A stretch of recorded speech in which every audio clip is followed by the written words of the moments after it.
This is Duda.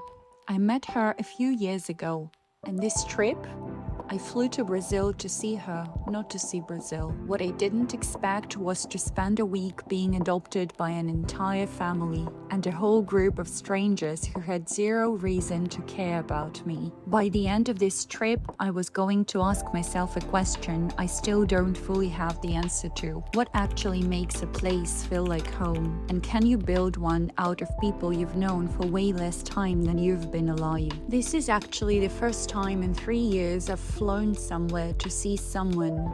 Not a landmark, not a visa office, not a co-working space with good coffee. A person. I used to know exactly what a trip was for. You go somewhere, you look at it, you leave. Simple, but I haven't been simple about geography in a long time. So 3 years since I left. Somewhere around 50 flights, 2 apartments, 1 new passport. And somehow this is the first time in ages a trip has felt like this. Not a discovery, a return to something, just not a place. By the way, if you're new here, my name is Dorina. I'm a 29-year-old Russian girl living in Buenos Aires, Argentina, but in this video I'm discovering a new place for me and a new feeling, finding home. I landed in Puerto de Iguaçu and then crossed the border between Argentina and Brazil to see my friend Duda, and almost immediately got pulled into her life instead of just visiting it. Hello guys. I think it's the first time I'm actually talking to you. It's my first time in Brazil actually. I'm loving it, to be honest, but I don't think it's usual type of traveling because I'm visiting a friend. Let me tell you about her. Her name is Duda, and we met each other 3 years ago, I think, when I just came to Argentina. At that time, I was living in Argentina for a few months only. We met each other because Duda knows one of my friends from Russia. They met in Brazil, in Foz do Iguaçu, and then they went to Buenos Aires together, and that's how we met. My friend just wanted to see me, and he was together with Duda, and we met casually. Then they came to Argentina another time that year. Then we saw each other when I went to Iguaçu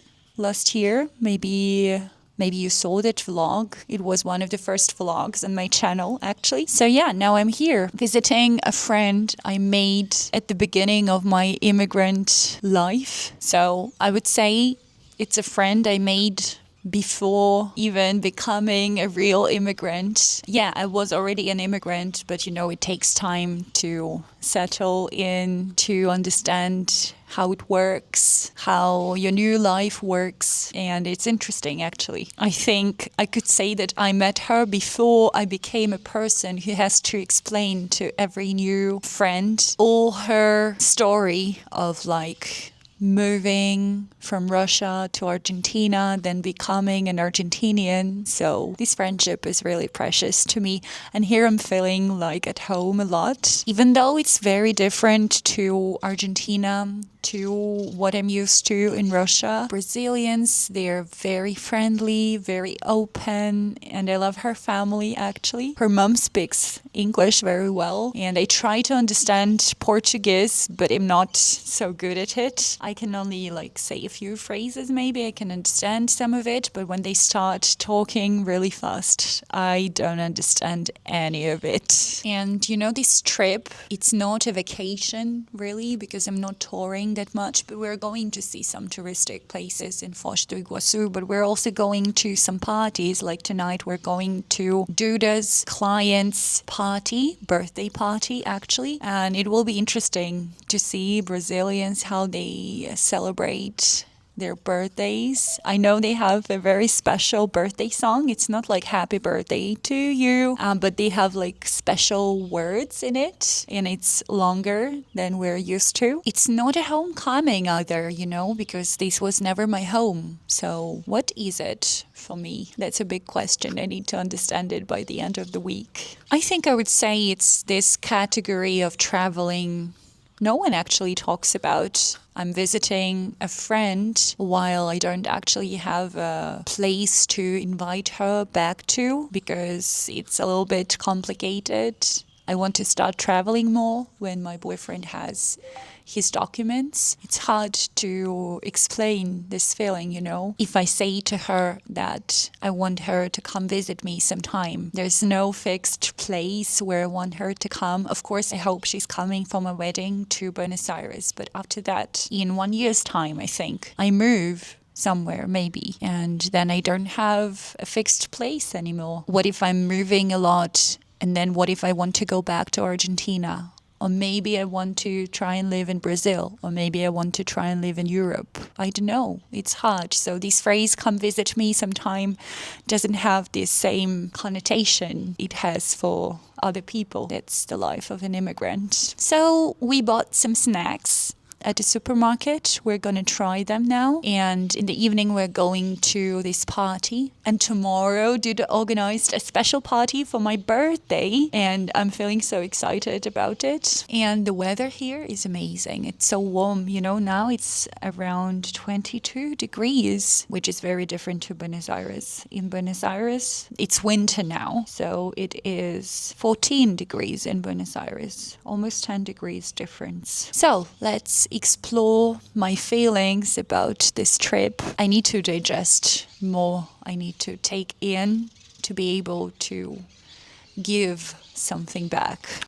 First stop wasn't a landmark. It was a shop. We were buying a birthday gift for someone Duda knew, for a party she'd been invited to, and, by extension, so had I. Which is a strange kind of welcome, if you think about it. Being invited somewhere is a +1 to a friendship, not because anyone knows you. That night we ended up at a party with a group of wealthy Brazilians, a restaurant, good food, dancing, a World Cup quarterfinal playing on a screen somewhere in the background. In this part of the world, it's impossible to not watch the World Cup. I didn't know a single person there 12 hours earlier. By the end of the night, it didn't feel like that mattered.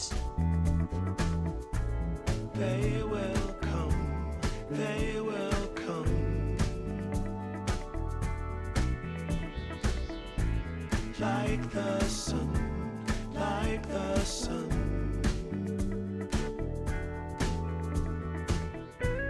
They will be, they will be.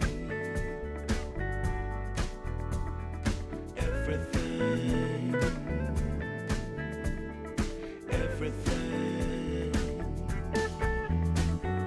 When you put it out there and it's Now we're going to have a party which Duda and her parents organized for me. It's to celebrate my birthday, which was actually on the 30th of June. But we're going to have a party with Duda and her parents, and some of their friends are coming, and they all speak Portuguese mainly. Duda will help me understand everything. I'm trying a lot, but still, I don't speak Portuguese this much. I'm trying.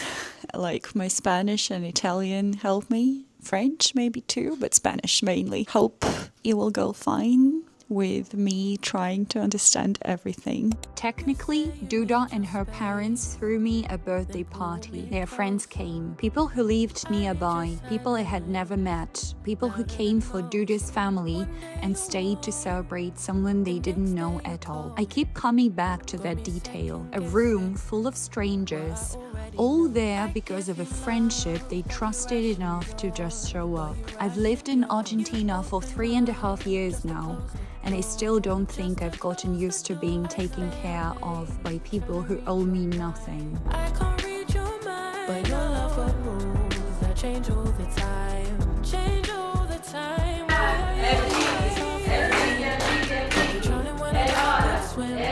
If you let me go, it's your chest. Yeah, tired of the maybes. I just want the yes. Don't play me like a song on spin. If you ride for me, then ride to the end. Don't wanna love this paper thin. So why you always halfway in? Halfway in. You hit me up when the nights get slow, but then disappear. That same evening, we squeezed in a quick trip to the Triple Frontier. Argentina, Brazil, and Paraguay, all visible from one point. I'd already seen this from the Argentine side. This was Brazil's version. Small logistics note: if you're ever comparing, the Argentine viewpoint is free and open anytime. The Brazilian one charges admission and pulls much bigger crowds, which weirdly makes the same landmark feel completely different depending on which side of the river you are standing on. Why are you always halfway in? Got me drowning when I know I could swim. If you love me, baby, say it with your chest. Yeah, tired of the maybes, I just want the yes. Don't play me like a song on spin. If you ride for me, then ride to the end. Don't wanna love this paper thin. So why you always halfway in? Why you always halfway in? Got me drowning when I know I could swim. If you love me, baby, say it with your chest. Yeah, tired of the maybes, I just want the yes. Don't play me like a song on spin. If you ride for me, then ride to the end. Don't wanna love this paper thin. So why you always halfway in? Halfway in.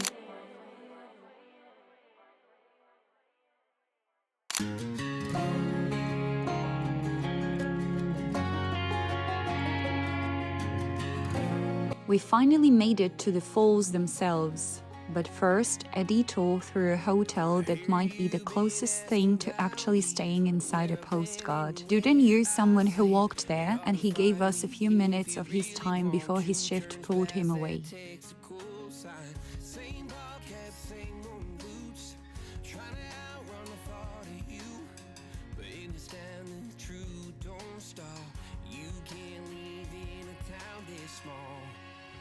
I'd already seen Iguaçu from Argentina, where you get about 80% of the falls, up close, walking practically through the spray. Brazil gives you the other 20, but from a distance, which turns out to be its own kind of impressive. I could actually see the trail I'd walked on the Argentine side from here. Also, my phone kept catching Argentine signal the entire time. Turns out the border blurs on data networks too, apparently before it blurs anywhere else. They say small towns just don't forget.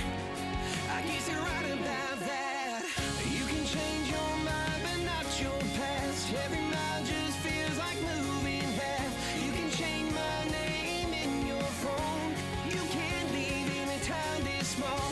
Every red light still knows your car. Every porch light still breaks my heart. You can back it up, girl, burn it all. You can't leave in a town this small. Don't go too far when it's written in the counting stars. I try leaving, tried it all. You can't leave in a town this. And then food. I need a full separate sentence for this. Farofa, açaí, brigadeiro, and a shrimp-stuffed pumpkin Duda's mum made that I'm still thinking about. If this video has a secondary main character, it's Brazilian food. Day 4 was quieter. I wasn't feeling great, so we kept it small. Just a quiet day at home, and me making Olivier salad for Duda's family, which is about as Russian a gesture as I know how to make. They liked it. I'll take that as a win. I think I'm in Russia now. I love it so much. Yes. I want to prove everything. When I go to Russia, I will prove everything except holidays. No, holidays, no. I hate it. Obrigada. Gostei? Delicioso. Sim? É diferente. Mais gostosa do que a maionese daqui. So, hello guys, I'm Duda. Darina is my best friend. We've been friends for 3 years now, and my family and I were very excited about her trip to Brazil. And so now I'm going to try Olivier salad.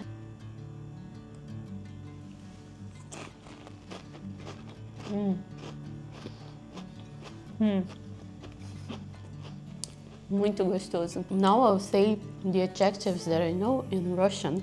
Прекрасно. Отлично. Божественно. It is very light and suave. It's delicious. So now Duda is taking me to an aquarium, which she has never been to actually, but we're going to check it out together. She told me it's a new one in the town we want to see, and then we're going to the hotel where she used to work some time ago. Then in the afternoon, of course, we're going to watch the semifinal, Argentina against England. Cheering Argentina, of course. Yeah, but you will watch it in the future when you already know the results of the World Cup. But for us now, it's a mystery. So the next day, Duda took me to another hotel, but this one mattered more than it looks. This is where she met a friend of mine from a French club back in Krasnodar, completely by accident, years ago. He was the reason Duda and I ever met in the first place. Small world, or maybe just proof that the people who end up mattering to you arrive through the strangest possible routes. One of the staff there recognized Duda and walked us around himself. Even sent us off with a couple of small gifts. Small kindness from someone with no reason to give it is a theme of the entire trip.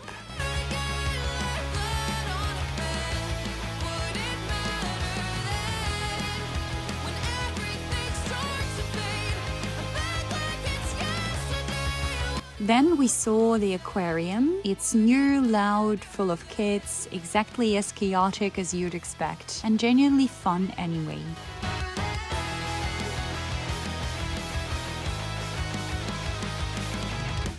I did it all, I pulled the weight on my shoulders like it was fate. Don't tell me it was for nothing.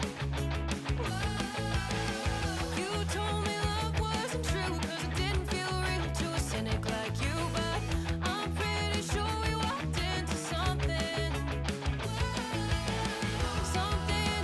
That evening, more incredible food and the World Cup semi-final, Argentina against England. Watching it in a restaurant in Brazil, surrounded by people cheering for a team that wasn't even theirs. Somehow that felt like the whole trip in miniature.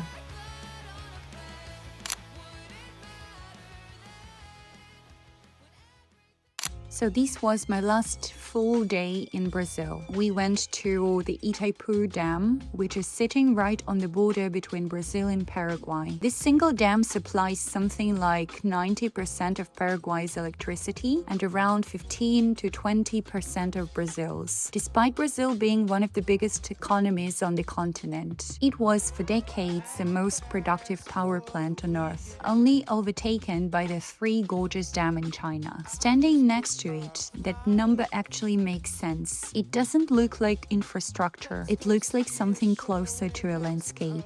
Yeah. Laugh and dance all night. We should fly right over the sea. Take my hand to another lake, girl, just you and me. Breakfast here and dinner there, we flow with the breeze. We can do this in a way.